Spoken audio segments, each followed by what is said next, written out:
A carriage rocks down an empty road. Someone in a black cloak leans into the bench across from him, smiling. A wide-brimmed witch's hat, long blonde hair, one brown eye half-lidded, the other hidden, mouth curling like she remembers a private joke. Younger Ash sits upright in a hospice bed, white sheets pulled around his knees, a countryside ward built for the dying. Don't look down on this place, she tells him. This is a countryside battlefront. Even the bedsheets you hate are someone's front line. A single gold eye looms close. Veins of light run through the iris. The witch does not blink. She is studying him. I came here after meeting that prince, she purrs. He offered first. He was interested in working here. The boy says nothing. Younger Ash, dark hair, red cape, sits across from her with the wary face of a child who knows a pitch. The witch leans in closer, hat brim shadowing her face, hair spilling like spilled gold across the front of her dark coat. After all this time, she says again. The phrase hangs like a hook, waiting for a fish that knows the line. Her hand drifts to her mouth. Eyes closed, smile open, the picture of a recruiter who already knows she is going to win. From the sickbed, a voice calls, "Wait, Junior, we need to towel." The sentence breaks. She is already striding toward the door. Now I'll make the money, she announces. Eyes shut, grin wide. The Pied Piper has chosen her next tune. She halts in the doorway and looks back, brown eye blazing, smile carved sharp. Junior? The word she calls him sticks like a brand. Reality returns with a system ping. A blue notification window hovers, edges crisp. The cold neon of a game pretending it is not one. Character level up. 5-pixel sprites in a tidy grid. Rock, Dion, Isla, Hessen, Shay. NPC mercenaries climbing one number each. Nice and simple, his inner voice mutters in the dry tone he uses at funerals. Crossroad gets a little less doomed. Then the window flickers. Wait, I see something strange. The phrase rings against the carriage wall like a coin dropped on stone. Crossroad streets glide past outside the carriage window. The next defense battle is incoming.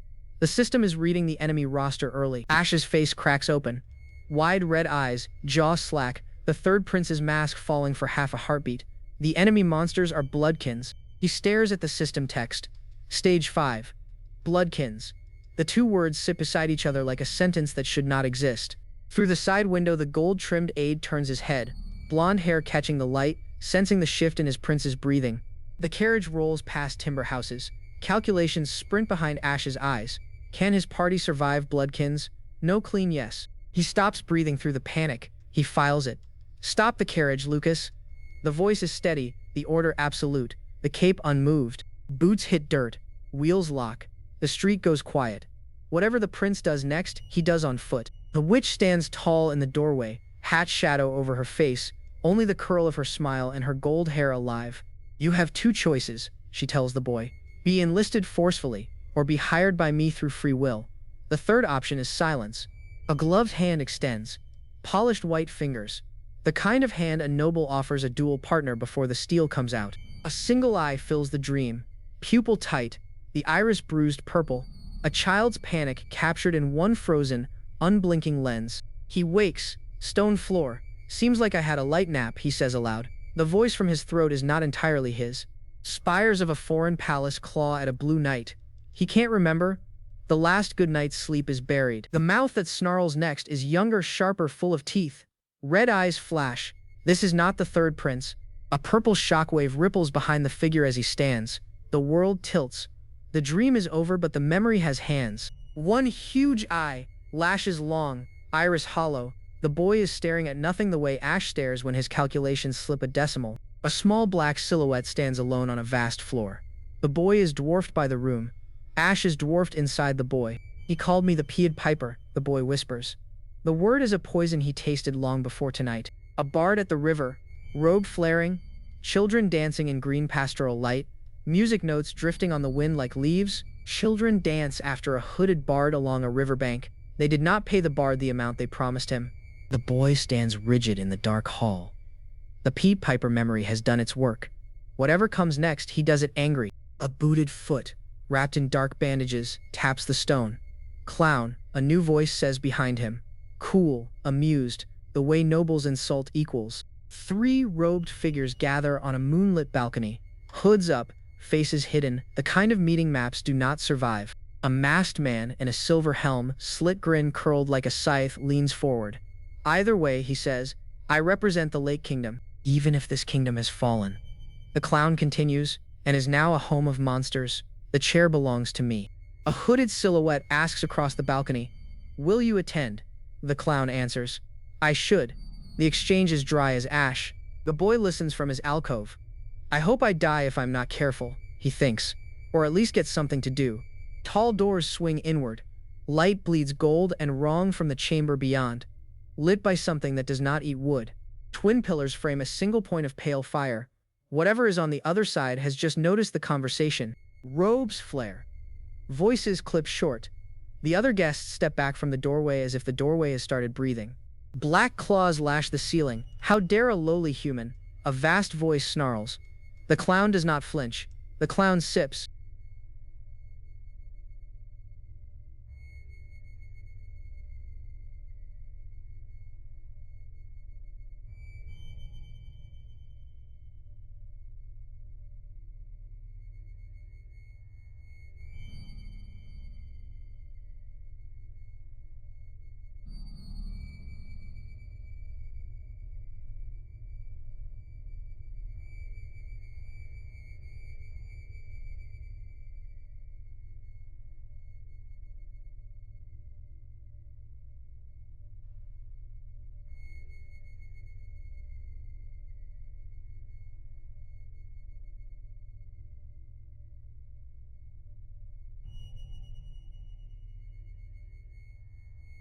Black claws and red eyes loom in the doorway. "How dare a lowly human?" The giant snarls, fangs longer than a man's hand. A higher voice cuts in. "Enough. Don't forget that clown is a clown." A chessboard glints below the speaker, kings and bishops mid-game. Behind the clown, a tall purple tower rises. The conference sits in a citadel that no human map records. However, the calm voice continues. "The one who lets humans here dream of immortality, and the one who fulfilled that dream, is me." "Is that not right, clown?" The grin under the helm twitches. "You are correct," the masked man murmurs and bows. "Always be thankful," the higher voice adds, "that livestock like you can attend this conference." "Got it." The chamber waits for the answer. "Enough on that topic." The higher voice rules. "You all probably know, but the reason I gathered you commanders is..." The sentence trails. Spires of the demon citadel climb a starless sky. Banners hang limp. Below them, the long table is set for a war council. Hooded figures sit shoulder to shoulder, candles steady. None want the assignment. All know one of them will get it. Wine glasses tilt. Robes whisper. The pause stretches until it is uncomfortable, then past it, into the kind of silence that needs filling. A gloved hand lowers a wine glass to the wood. The clink is small. The implication is not. "Please send me," a quiet voice says.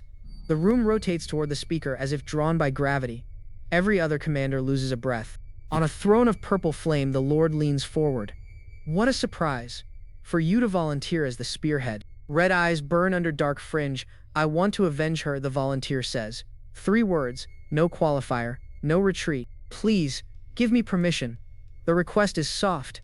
The chamber receives it the way still water receives a stone. Orlop. Black Spider Queen. 6th of the commanders, a name that once meant weeks of wiped raids. Now Orlop dies in cannon smoke. 6th of the Dark Commanders, ended by a single shell from a wall. Pathetic, almost insulting. And yet Ash isn't celebrating. A 6th rank dies cheap. The higher ones won't, and he knows exactly which monster is next on the board. The vision cuts. A manor hallway. Cheering voices, raised fists, one name on every tongue. Evangeline.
Ash stops mid-stride. Mouth open, gloved hands raised. The face of a prince whose army is celebrating without telling him why. So which monster came out this time? Ash leans down to Evangeline, smug, half-teasing, already counting threats in his head. Don't be too surprised, she warns. It was the first time I saw it. The monsters we saw were. Her voice catches before she names it. Evangeline bares teeth, green eyes wide, gauntlets up like the ghoul might still be in the room. I knew it. Fuck. Ghouls. Lower rank monsters under the Bloodkin's control. Walking corpses with hunger. Where they appear, something worse is already moving. Lucas pales beneath that blonde fringe. Silver armor doesn't make a knight immune to fear, only better at hiding it. Evangeline winces in memory, white hair tossed, mouth open in a half-shouted ooh-oh-oh. Even the brave remember the moment they almost broke. She wasn't scared at all, her squadmate insists. We were trembling, but she stood in front of us. The tone is awe, not exaggeration. No, well, you're not wrong, Evangeline laughs, cheeks pink, eyes shut. She'll take the compliment even if her hands were shaking the whole time. Another soldier shudders at the thought. We would have all been infected and gone. Ghouls don't kill clean, they convert. Then the crowd erupts. Evangeline fists in the air. She raises a hand, ducks her head. Oh gosh. The girl who held the line gets her parade. Ash drops into his chair, gold cord and red cape, hand pressed to his brow. The hallway smile is gone. Yeah, it's those vampires. Even among the countless monsters in this game, they are especially rare, especially brutal. Evangeline turns, finger to chin, green eye half-lidded. The brave girl is also a tactician, and she is paying attention. Yeah, Ash says, eyes narrowing. It's them. Our next opponent is the Bloodkin army. The room cools by 10 degrees, and the highest individual of the Bloodkins, he adds, swirling a wineglass in a sunlit chair. The Lord will step into battle. Lucas leans in, blonde fringe-plated pauldron. Hasn't there been times the highest individual didn't appear? Maybe this is the same. We did find ghouls this time. The aide concedes, hands on his hips. Is it really necessary to conclude a high-ranking vampire will show? Ash exhales. Lucas waits. The dark-haired soldier in the corner waits. The whole council waits on the prince who has already seen this story. But this is the boss stage. He sets a black king piece down on the chessboard. Not to mention there is an evil presence trying to make this hard. A super powerful enemy will appear. This is not just a gut feeling. Ash says it the way an old player calls a boss spawn before the timer hits 0. Memory bleeds in. A dim apartment. A red CRT. Game over glowing across the glass. The gamer hunches behind the keyboard. I fought all the strongest Bloodkin vampires, the narration whispers. And the worst case scenario, the one Ash has never said aloud, lifts its head. A pixel king crowned by purple flame. Black hood, red eyes, leader of the Bloodkin, the no-life king, Celendion, the root-ending name. The Bloodkin king would appear at stage 5. The difficulty level in this place is already insane. The math doesn't work, and Ash knows it. Celendion's raid at stage 5.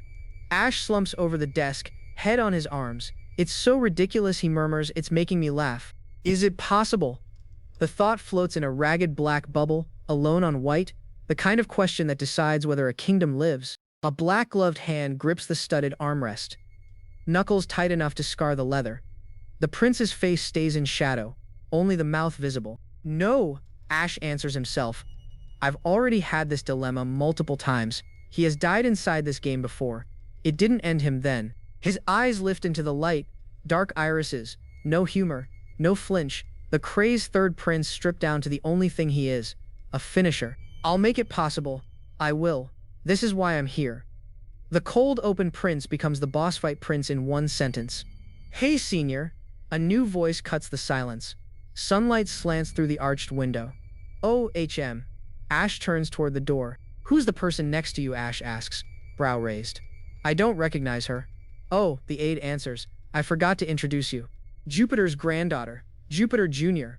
The blonde witch tips her wide-brimmed hat, robes embroidered with gold runes. A familiar surname enters the room. She laughs sweetly into a gloved hand. Eyes shut, freckled cheeks, gold collar catching the light. The granddaughter of a lightning sorceress. Ooh, can I call you Juju Unny? Evangeline lights up, green eyes star-blown, fangs out. The brave hero of the ghoul fight is also a fangirl. The exploration team gets sent back home. The narration adds.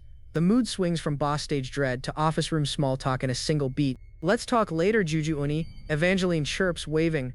The white-haired heroine has officially adopted a senior sister. Crossroad reshuffles. With me?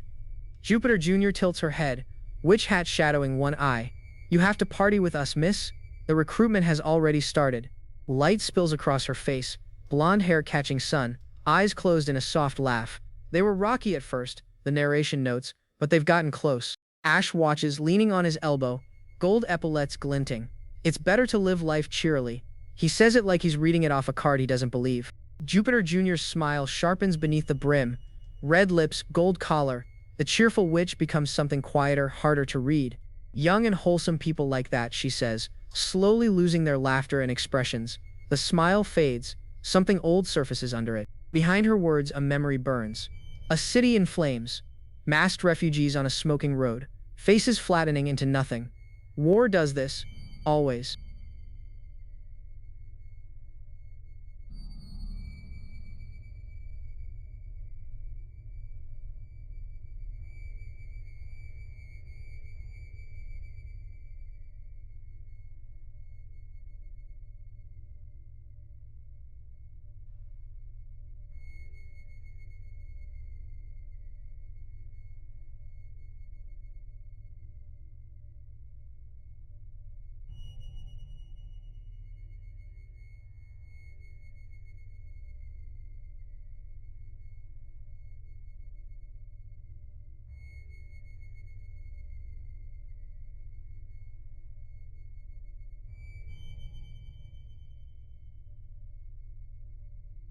Well, anyway, Jupiter Jr. Ash says.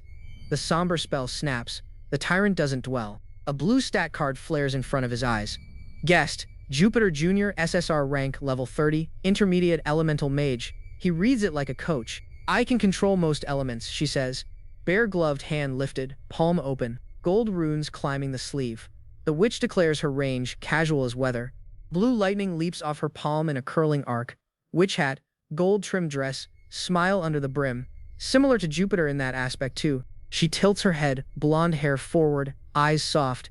Something old hides behind freckles. She must be talking about her skill, Ash thinks. Element burst. Hitting a target as an element burst would work pretty well for her. A gloved fist clenches in gold light.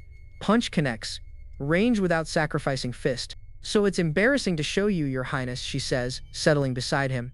Ash holds her gaze, patient. A cup tips. A gloved hand catches it before a drop spills. Reflex faster than any soldier here. She's been hiding it. She glances up from under the brim. Freckled cheek, one yellow eye visible. Caught and not minding being caught. Can I get that much as well? She pouts, voice playful. A small figure across the room, daring him to keep up. You haven't shown me all the tricks up your sleeve, Ash murmurs. The prince and the witch are sizing each other. Ash smirks. One of Junior's characteristics, the player side memory tells him. Fox burrow. The smile becomes a diagnosis. Fox burrow. Always have a hole to escape through. To keep a hidden trump card, you trick others about your skills. The card flashes blue. From the player's perspective, characters with this characteristic. The witch tips her hat, silent knowing. The chapter goes on. Under a black brim, Jupiter studies him with one molten gold eye, weighing whether this prince is worth her name and her future. Ash answers with that private little smile, the one he wears whenever a green system prompt flickers behind his eyes. The chapter title burns above them, two strangers about to bind themselves in ink because both are quietly running out of time. He admits to himself her story still feels stitched together with thread he cannot quite see, but the contract waits regardless. The golden nib bites into paper, drawing her signature in a clean ribbon of ink, sealing her into the prince's line. Ash thinks the word complete, and the lightning sorceress legally belongs to House Ash from this exact second forward. Jupiter signals she has her own question before she stands up to leave. A question she has carried since the day they brought her in. She admits the timing is awkward, but she needs to ask while the ink is still drying on the agreement they just made. Ash leans back in half shadow, all curiosity and patience, willing to let her open any door she wants right now. She pushes about Damian, the priest who hunted her with a healer's hands and a soldier's tracking instincts. Ash brushes that thread aside the way a streamer skips a side quest, too focused on his real ending to slow down. Her witch hat tips slightly, eyes narrowing. The silence between them sharpening as she registers his quiet acceleration. Ash answers honestly, calling his post out here ironic because his very first job after the capital is the monster front itself. Behind him, Jupiter looks small inside the fire-lit hall, a tiny witch silhouette already measuring the room for exits. He tells her flatly that the enemy is tough, but bad information is always worse than scary information for any commander. Wind cracks against a high mountain ridge, red banners snapping above carved stone, the wider world breathing in around them. His voice softens to a private vow, however he says, if he must, then he should not hesitate when the moment arrives. To protect people, to clear the true ending. Murder is not his first choice, but the script keeps narrowing the menu to one button.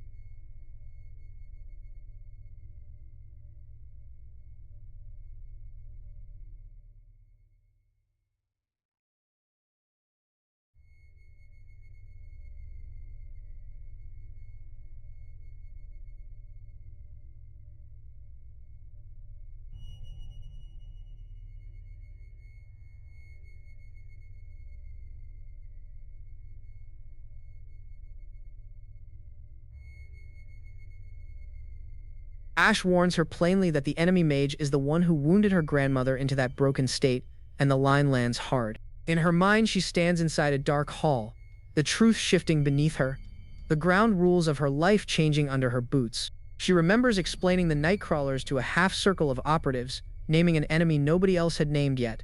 Her gold-flecked eye widens, iris pulling tight as the spark of that memory hits the inside of her skull again.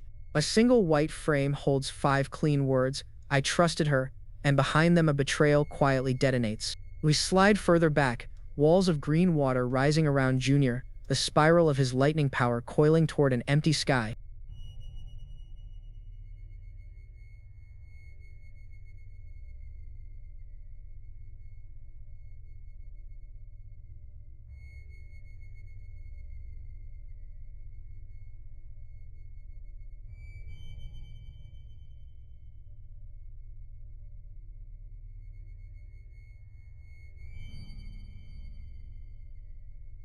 Jupiter notes there were no real flaws in Junior's form, then asks the dry operator question, how is it, Your Highness? Boots crunch on broken flagstone, the storm of training fading down to a single quiet step inside a colder corridor. Ash stands again inside an empty cold chamber, half lit by red cape and gold trim, eyes pulled tight in dark suspicion. He mutters that it would honestly look exactly like this if a zombie apocalypse showed up early in his original world too. Around his boots, ghouls lie slumped, freezing characteristics flaking off them in icy fog. The leader collapsed on the floor. Inside his head, a clean line lands. This completes his first purpose for this exploration. Boots already moving on.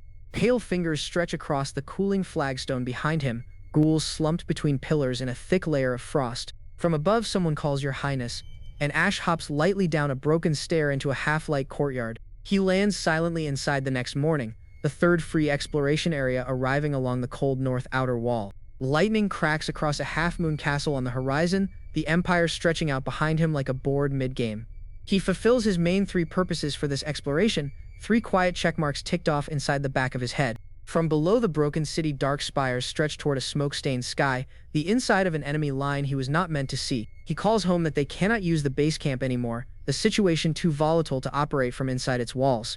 The Nightcrawler Corps stands in a torchlit hall in a perfect arc, hooded shapes carrying long spears that drink the firelight. At the center stands the Pied Piper clown in red and white motley, a villain Ash recognizes from deep game guide trees. A porcelain prosthetic hand opens at the wrist, slim fingers flexing through cool air like a freshly built tool being tested. Lily examines the porcelain fingers carefully, lifting the wrist with quiet craftsman pride at her own clean work. Jupiter says plainly the new hand is better than the prosthetic she used before, magic stitched into the joints humming softly.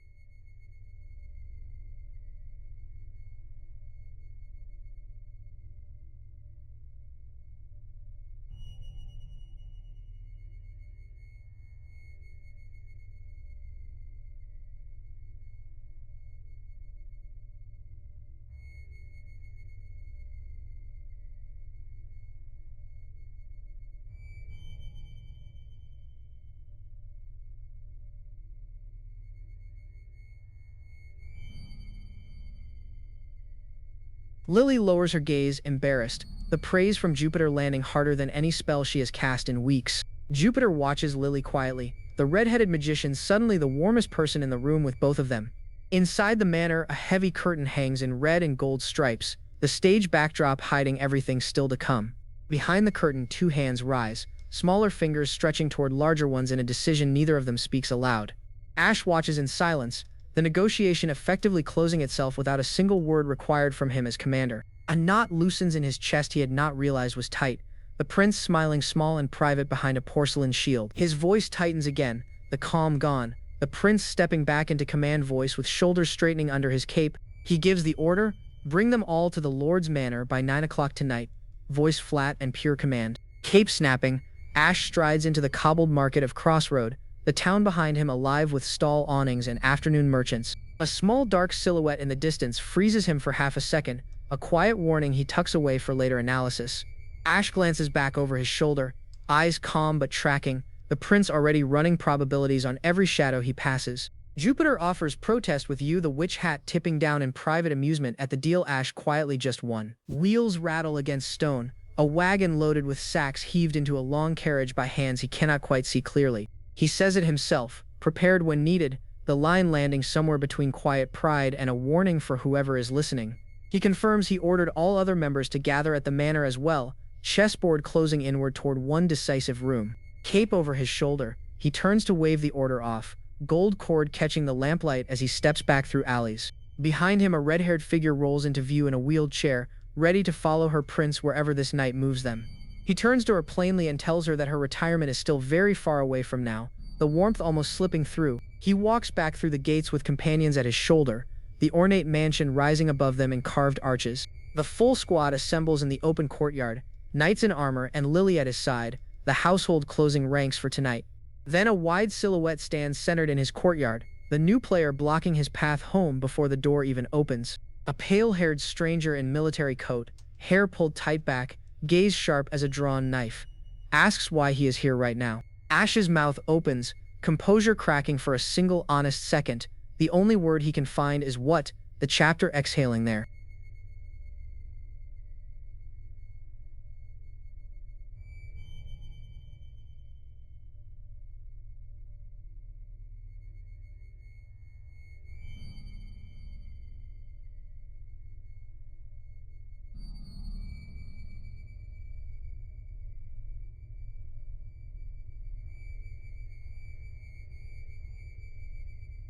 Polished boots planted on cracked stone, soft impact echoes whispering across the courtyard as a bandaged figure begs for one chance at revenge. A hand wrapped in fresh white bandages closes around the sleeve of a dark uniform, the grip trembling but refusing to release. Now a second pair of golden gauntleted hands clamp the same arm, anchoring the proud silhouette of the third prince in place. A witch's hat tilts low beside a white-haired soldier whose head is wrapped in heavy gauze, mouth opening to call out "Junior." Dama Jupiter lifts her face, one eye burning through the bandages, jaw set as she begs for the reason her squad died. Metals glint on Ash's lapel, his black-gloved hand still pinned by the iron grip of the woman who refuses to be turned away. A single dark pupil locks onto the bandaged sorceress, the rest of his face cropped in shadow as Ash measures her resolve. He warns her against throwing a tantrum here, says it will be difficult for his sister and embarrassing for himself in front of the staff. Jupiter's bare mouth tightens above the high collar, refusing to soften, the bandage line cutting cleanly above her chin. She says the words that change the day. "I request a sparring match." The silver-haired sorceress stares directly into Ash's face. Light spills through the scorched courtyard grass, a tall silhouette in a witch's hat already striding toward the open ground. Lucas's blonde hair catches the sun beside Ash's calm profile, eyes wide as the blonde knight watches a duel he cannot prevent. Lily's golden hair frames a sly half-smile, the red-haired magician saying she cannot back off from a sparring request like this. A witch's wide brim shadows everything but the curve of a smirk, Lily already pleased by whatever she has decided to do. A bandaged hand wraps around the haft of a long iron polearm, sunlight skidding across the metal as Jupiter readies the weapon. Jupiter coos that the skills he learned from her shoulder once made him sharp, taunting the student who once leaned against her side. Ash answers without raising his voice, telling the bandaged sorceress not to get cocky, child, and lifts a hand half-wrapped in light. Yellow lightning ruptures down the stone path, a slim figure mid-leap above the blast as the courtyard cracks open beneath them. A single blue eye opens through dark bangs, ringed with sparks, Ash drawling that Grandma has aged a lot since their last lesson. Sky-bright voltage screams down the open stone, a slim figure thrown sideways by a wall of crackling discharge. Through dust and after-images, a silhouette turns his head away from the blast, refusing to watch his elder absorb the strike. An anonymous voice shouts at the mages, telling them to take their lighting game somewhere else, panic dressed up as complaint. Burnt clouds drift over a scorched horizon, a faint voice gasping that the match was over in an instant before anyone could blink. Two black-clad shapes vanish into the smoke, a thin voice from below asking whether this defeat is still not enough for her. Lily settles back into the foreground, golden hair under that wide black brim, her green eyes giving nothing back to the audience. A long stone road stretches into evening, Jupiter's witch hat silhouette shrinking against the lamps as she walks alone. Ash and Jupiter stand back to back for a single breath, her bandaged shoulder pressed against his red cape before she steps forward. She walks away down the cobblestone causeway, her small dark shape framed by lamplight, and a thought that she is not well. Ash turns toward the camera, jaw still soft, thinking that he has no way of knowing her reason and no time to listen for it. Clouds split open above pale ridges, his voice quiet beneath them. Everyone should be there, he says, and the chapter pivots. Banners line a high marble hall, 3 squads under raised spears as the narration confirms Ash has the teams he planned for. A glowing blue card lists Sub-Party 1 in pixel sprites, Body Bag and God Hand up top with Skull, Old Girl, and Burnout beneath. A second blue card slides up, Sub-Party 2 stamped in white, Dion's squad listed with Rook, Isla, Hessen and Shay beneath him. Ash announces he's going to explain the base recamp mission himself, calling this the most people he has ever sent at once. Lucas in his silver and blue plate snaps yes sir, blonde hair sweeping back as he turns toward whatever Ash points him at. Lily's witch hat dips beneath the night sky, her gloved fingers raised, telling them to cast their magic first before entering. Damien in his priest collar and a blonde squad mate stand under a stone arch, Ash asking from off-screen if he has made his decision. Ash promises he's not trying to change the priest's beliefs, only learn the answer, his words floating over the dark of empty corridor. Damien's shoulder freezes in the half-light, a small pearl of breath at his lips, his cloak shifting with an answer not yet spoken. Ash leans into moonlight, a soft half-smile on his mouth, the rare warm version of his face that only Damien seems to draw out. Damien's face brightens, voice steady. Yes, your highness, he says, the priest finally giving the third prince a clean answer. Blue magical light surges into a pillar of silhouettes, the squad charging the rune circle as voices call out see you later inside. A loading rune glows blue across the chamber floor, the tip on the next screen telling players to find the shortest dungeon path. Boots clap hard on polished tiles, 2 pairs of dark uniformed legs entering a corridor where the air itself feels long abandoned. The whole squad reassembles inside the abandoned base. Lucas in silver, Lily in her witch's coat, Ash silent at the front of the line. Ash holds his ground in close view, calm and tired, voices behind him already gasping that the enemy is gone, that it cannot be real. Inside an inner hall, a carved throne is being eaten by orange flame, wood splitting under the burn as a voice insists no way.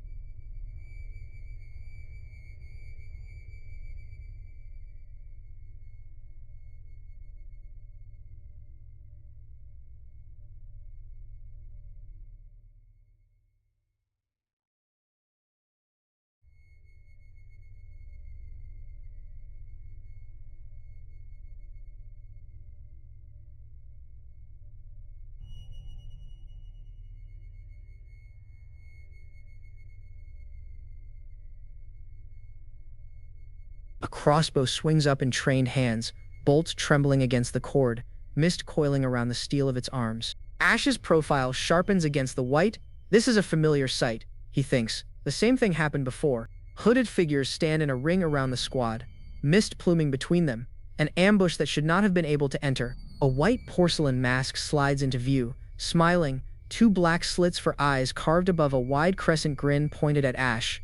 Ash's own face splits with a sharp grin in answer. My name is Ash Bonbetter Everblack, the mask declares, stealing the prince's name. Ash's dark eyes narrow under his bangs, 3 sharp motion lines drawn across his temple as he weighs the mask in front of him. The masked man spreads gloved fingers wide. For that small nation to call itself an empire now, he says, voice silky and amused. Red banners crown a distant ridge, his story rising. It's been a century since the Everblack Empire took hegemony over the continent. Ash holds steady in close view, calm as the mask insists his Everblack empire controls half of the known world by right. Hooded silhouettes loom around the chamber, Bonbetter saying since you kindly came to our headquarters, he wants to ask one thing. From a high balcony, the squad looks down on a hooded courtyard, the alien shape of a glowing figure waiting in the plaza below.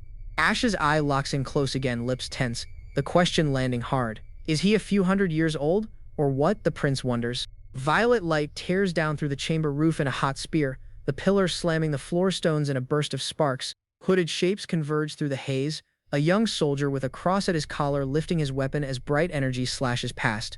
Ash's grin sharpens in a wash of blue and gold light.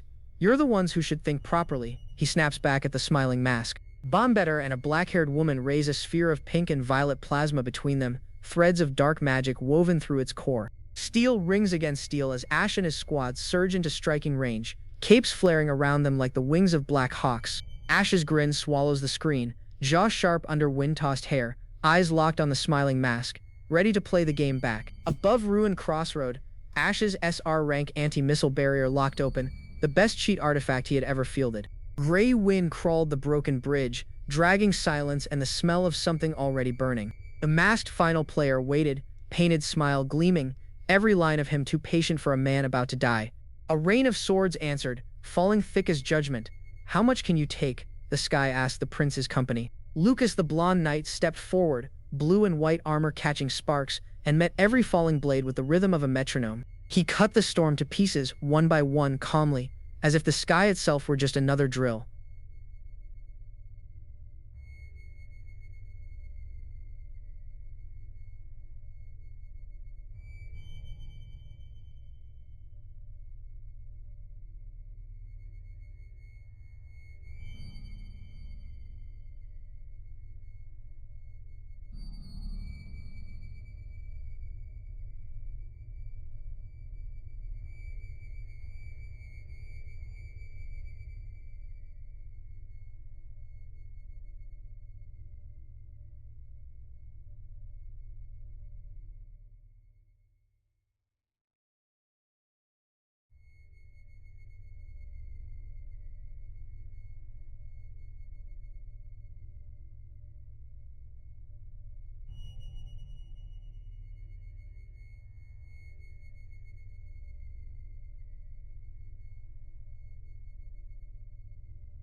Lily the red-haired magician laughed under her witch's hat. At this speed, she boasted, she could block every blade alone. Behind them Ash stood with Lucas and Lily, hair lit gold by a burning seam in the sky tearing open. Green fire roared up. The mages had arrived. The masked player turned his smile toward the heat without flinching. Junior, someone cried. From the broken sky stepped Dame Jupiter, silver hair lashing, eye patch catching the light. I have been waiting, your highness, she said. Lightning began to wake along her arms like a verdict. A pillar of blue-white power crashed down on the masked player, and for one heartbeat the battlefield believed the war was won. Lightning struck. The masked player smiled inside the strike, untouched, cloak whipping clean as the air around him screamed. Green and white fire scattered. Jupiter's bolts were swallowed before they could land, every shaft of light eaten by cold air. Jupiter staggered, hair across her teeth. The same element was always the cruelest duel. She had brought storms to a storm. Ash answered with steel. His sword left its sheath, cloak snapping, and he stepped into the masked player's silence. Steel met purple flame on the bridge. Sparks chewed his sleeve. Their blades locked, ground, then howled apart. Violet fire ripped up from the masked player's hand. Stone cracked.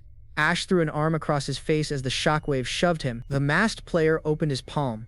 Gold light bloomed there like a small, calm sun. Perfectly still, perfectly wrong. It detonated.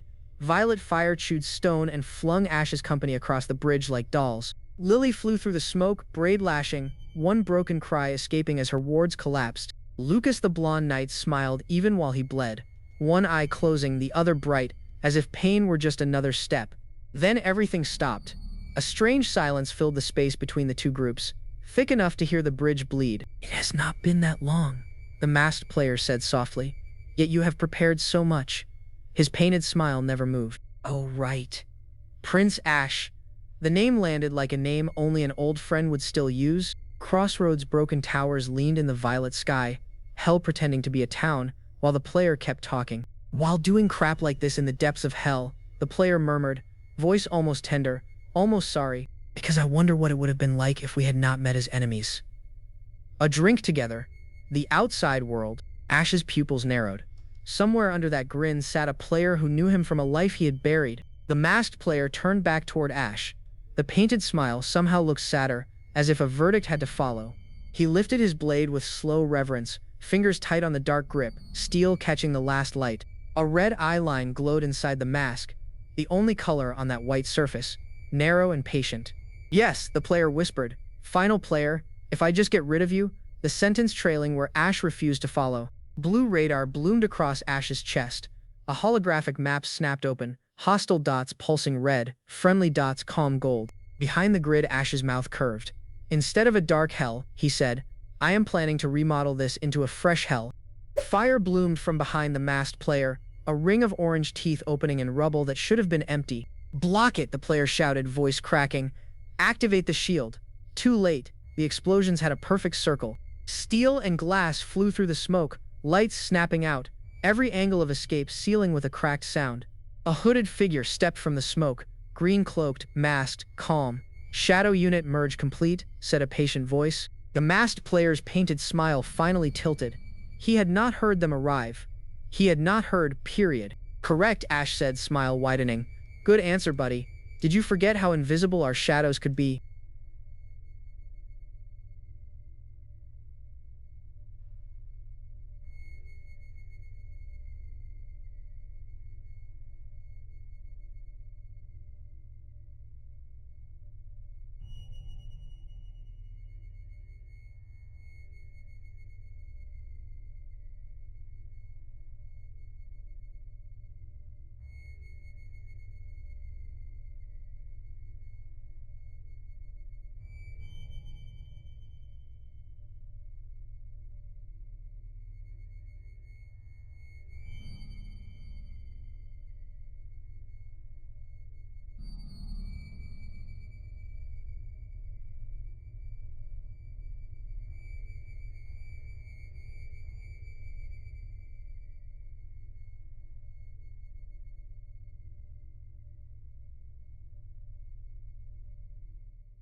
Around the player, the bridge filled with shadow troops, quiet, every one of them right where the prince had wanted. Ash crossed his arms in his gold-trimmed black uniform, posture casual. So, the prince said, what to do now? Ranks of cloaked shadows stretched into the dark, blade tips catching firelight, invisible until tonight. To beg for mercy now, Ash murmured. If you have any last words, final player, say them. His smile was clean steel. Lucas tipped his wizard hat across one eye and grinned. It is a perfect checkmate. The blonde knight said, are you admitting defeat? The masked player laughed, wet and ugly, painted grin shaking, the sound climbing past anger into relief. Ash met his eyes across the broken stone. Just once. The prince's pupils narrowed. The laughter became the player's last sound. Steel crossed the gap. Silver streaks tore the violet sky, each strike a single answer to every word the player had spoken. The player's blade rose to parry and was driven down. Ash struck again. The painted smile finally began to crack. Urgh, the player gasped. A black line of blood ran down the white mask, leaking from the painted grin itself. He sagged into the paving, knees giving, the bloody sword sliding across stone and a thin scraping that landed like an apology. The blade came to rest on dark stone, smeared red. The white mask reflected dimly in its length like a face in a coffin. Ash stood above him in red cape and gold-trimmed black, voice calm. Do you still think I cannot kill you? The prince asked. Above Crossroad, a rooftop figure in red cape turned, and below another mouth opened around an unfinished question. Look around you, Prince Ash, the player whispered. The streets had emptied. The night belonged to Ash now. What? What? Behind Ash, shadows muttered. Knights and mages staring at a ruined boss who refused to stop talking. It is much deeper than you think, the player rasped. The humans in this country, he said, voice trailing into a smile. Ash's mouth opened, dark eyes widening, brown irises catching firelight, jaw locked around a word he could not finish. It is exactly as I say, final player. The ending of this foolish country that took this curse as a blessing. The cracked mask leaned closer, painted smile bloody and patient, every chip in its surface catching violet light. But yes, the player whispered, I will admit this. Ash stood frozen above him, listening to a ruined man become an oath. Ash shouted then, mouth wide, dark hair lifted by heat, the sound of his refusal climbing into the broken sky too late. The white smile widened across the cracked mask, bloody and grateful, far too patient. We will talk more then, the player promised, and was gone. Above the broken city, a red cape lifted on rooftop wind, and below a stranger looked up and asked what those dragon icons were.